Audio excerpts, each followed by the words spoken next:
Le Mercosur signé apporte aux paysans son lot de décisions et de renoncements. Des prétextes divers comme pour la pandémie, créés de toutes pièces, s'empilent à l'envi.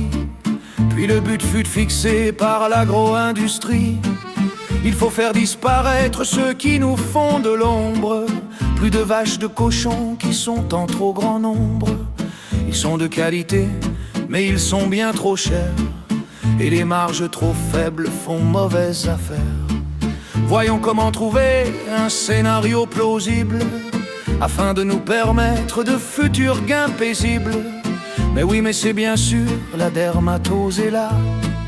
Allons, ouvrons le banc et organisons-la. La France depuis longtemps est pays de cocagne, connu du monde entier pour sa belle campagne, ses prairies verdoyantes, ses montagnes et rivières. C'est vraiment un pays dont on peut être fier.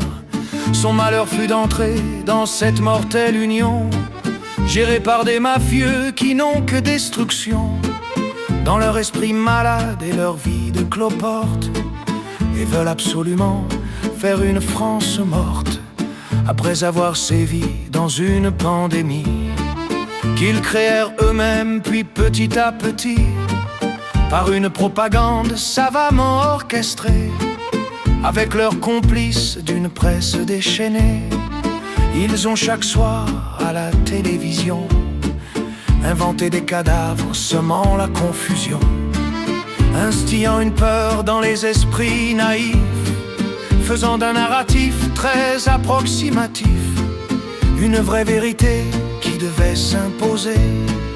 On fait du citoyen un être névrosé.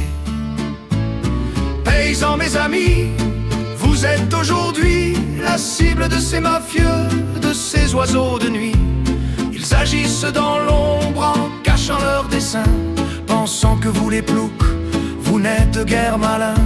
Ils oublient le bon sens que vous avez en vous, l'amour de votre terre et le courage surtout, celui de résister à un pouvoir inique qui, au lieu de dialogue, n'utilise que la trique. Sachez que c'est de vous que viendra le combat.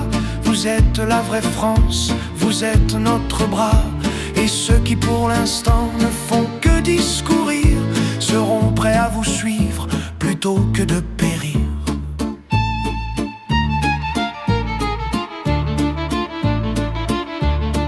Si je parle du passé de ces dernières années, c'est qu'ils emploient encore les mensonges éhontés, utilisés hier sans honte mais insistance, toujours avec aplomb et une grande outrance. Hier le covidio, aujourd'hui dermatose. Serait-ce ces slogans qui constituent leur gnose? Ce sont les cabinets qui, payés à prix d'or, s'incrustent dans la France où ils sévissent encore, surfant sur des méthodes qui ont bien réussi, appuyés par l'Europe totalement asservie.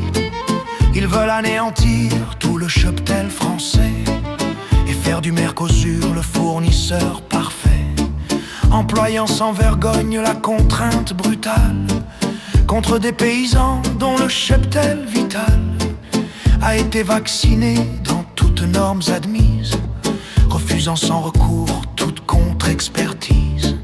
Il s'agissait flagrant de la seule volonté de tout notre élevage vouloir éradiquer. Paysans, mes amis, vous êtes aujourd'hui la cible de ces mafieux, de ces oiseaux de nuit. Ils agissent dans l'ombre en cachant leurs desseins, pensant que vous les ploucs, vous n'êtes guère malins.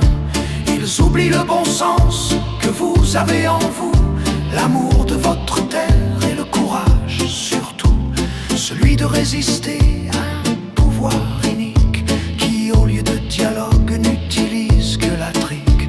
Sachez que c'est de vous que viendra le combat. Vous êtes la vraie France, vous êtes notre bras. Et ceux qui pour l'instant ne font que discourir seront prêts à vous suivre plutôt que de périr. Ce qui vient d'être fait par un pouvoir sans bride, franchissant les limites de toute humanité, montrent bien qu'aujourd'hui, dans leur désir morbide, ils peuvent sans mollesse vouloir exterminer des bêtes innocentes et en bonne santé. Et on reste interdit tout en se demandant comment agiront-ils envers des paysans.